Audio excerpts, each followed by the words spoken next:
Hello and welcome back to another Elden Ring Poise evaluation video. In today's video, we'll be exploring every form of casting present in Elden Ring.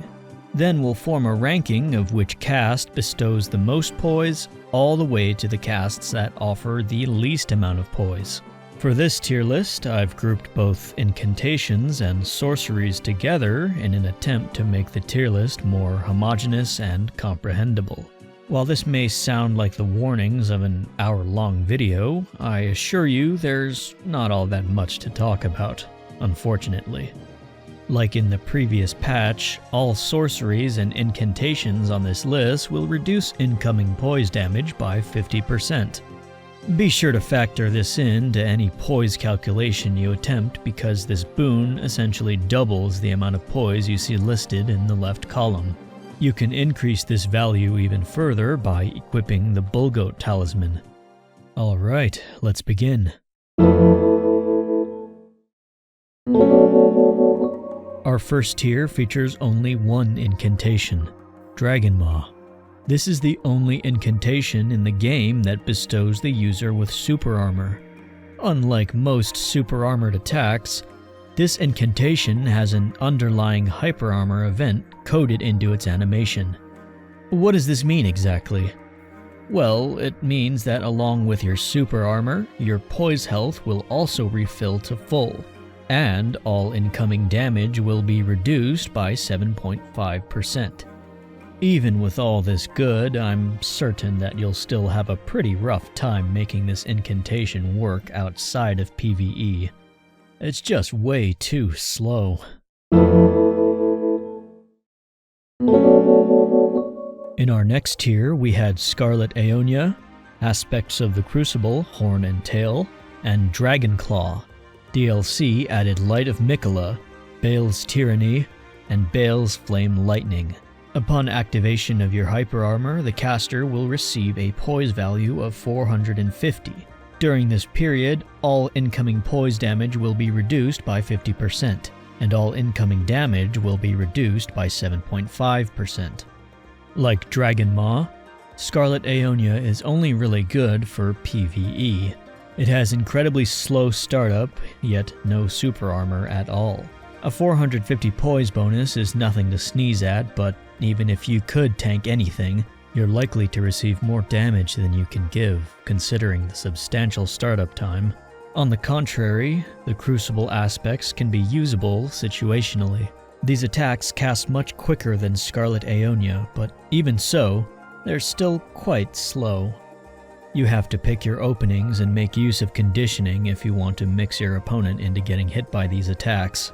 Dragon Claw, while seemingly lackluster and slow, can be used situationally. It has quite a large amount of recovery, but it has the ability to be chain-casted into. This allows you to cancel nearly all recovery and immediately transition into another spell or incantation. It's best to pair this with a spell or incantation that can challenge roll in and roll out.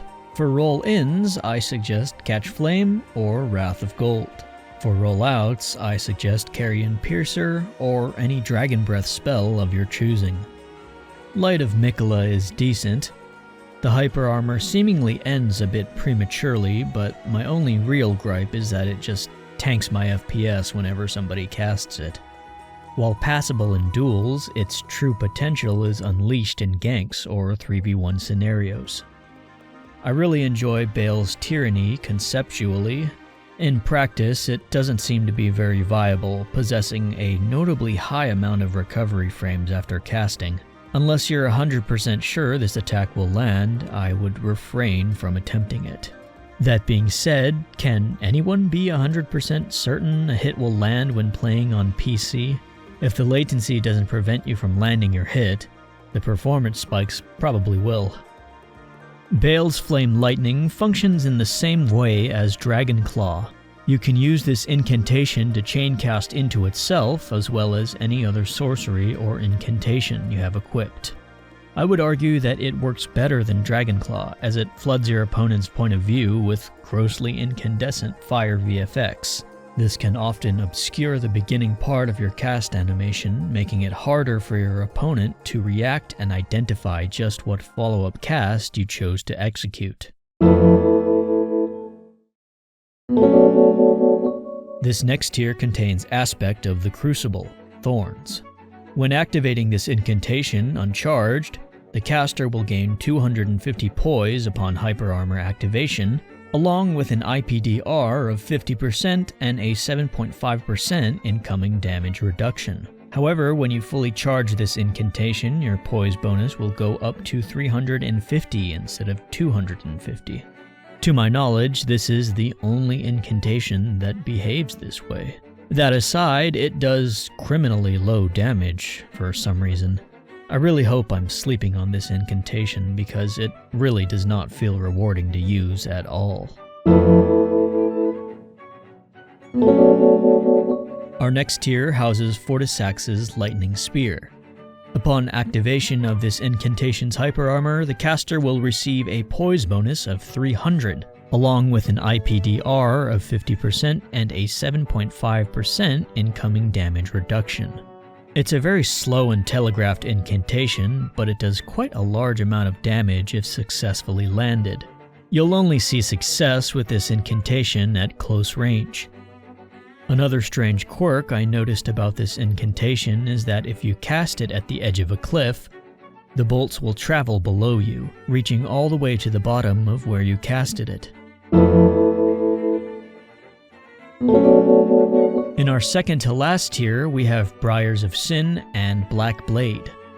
Upon Hyper Armor activation, these two will grant the caster a Poise value of 250 along with a 50% IPDR and a 7.5% incoming damage reduction. Briars of Sin can be useful situationally.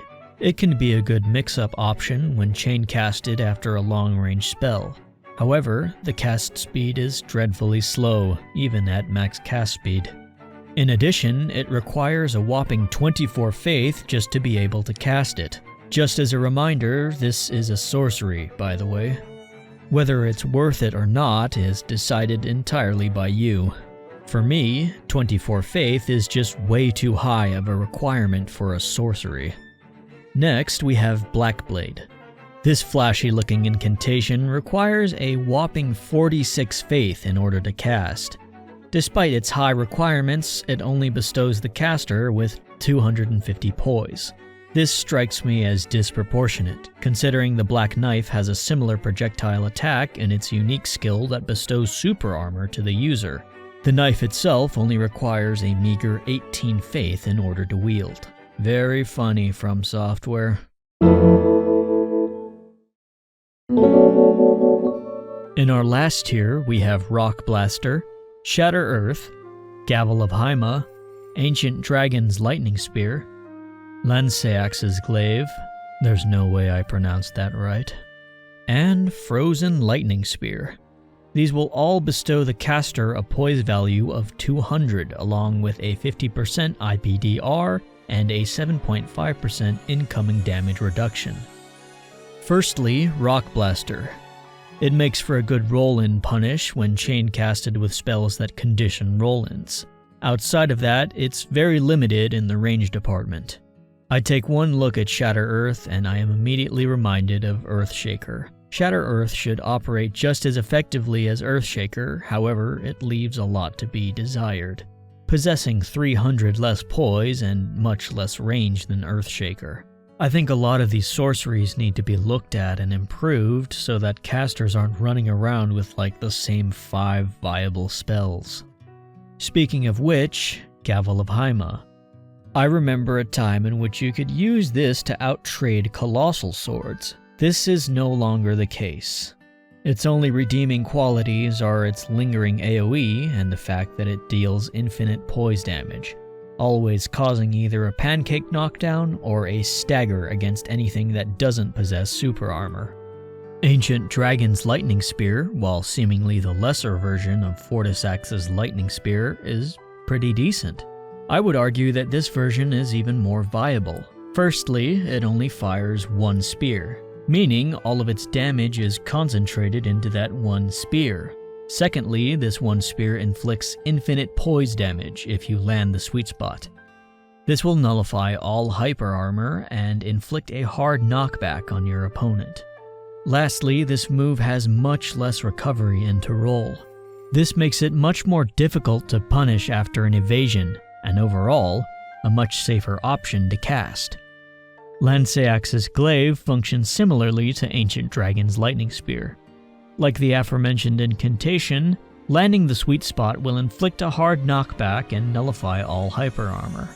Instead of a surrounding AoE, the full brunt of Lanceax's Glaive is channeled directly in front of the caster. While pretty slow to start up, it's got quite a bit of range on it. Lastly, Frozen Lightning Spear. If you ever land this attack in PvP, you are a god. Allow me to tell you why I strongly dislike this incantation. Its cast time is incredibly slow.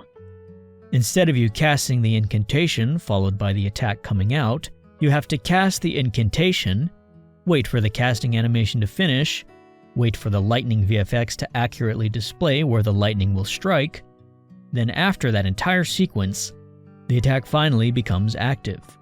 By this time, your opponent has likely already fallen asleep IRL, and in this case, the attack will still not land. Why? Point 2. You can't free aim this incantation at all.